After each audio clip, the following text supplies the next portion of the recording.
Dear Tom Brady, I see you've joined Twitter, and on of all days, April 1st. You may be getting some advice from your more famous and verified followers.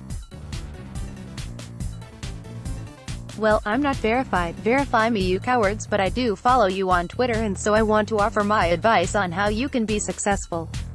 So, follow these 5 rules and you probably won't fumble it. Lean into the jokes. There are a lot of things that people will give you crap about on Twitter, being a 6th round pick, the Tuck rule, Spygate, Delphegate, and being replaced by Drew Henson while you were at Michigan. Make fun of that stuff, trust me.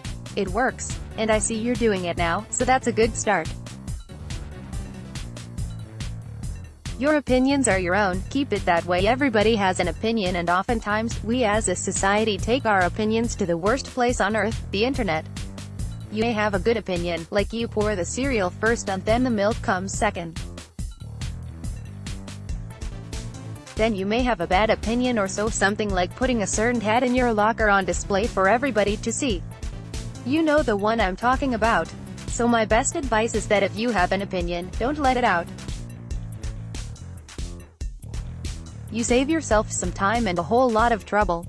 Post and don't read your mentions. Want to know another time-saving tool and a way to keep your mind at ease? Then don't read your mentions.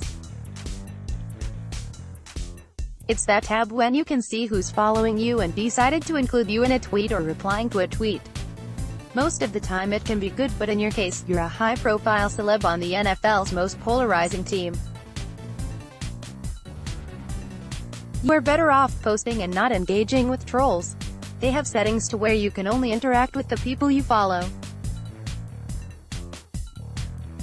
Also, if you decide to not follow this advice, then you can use the block and mute buttons. Trust me, it's a lifesaver. Find your segment of Twitter and embrace it. In all reality, Twitter is one enormous lunchroom that never shuts down.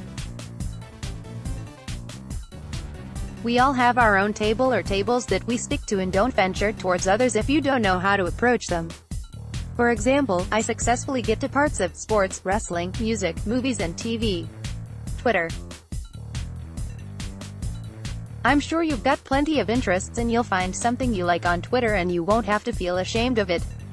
It makes being on Twitter fun sometimes. GIFs are your friend, use them. Nothing enhances a good conversation like a nice Twitter GIF. Want to gain followers and not be boring like your head coach? Use the GIFs. I'll even start you on a few that you should use. Homer Simpson leaving.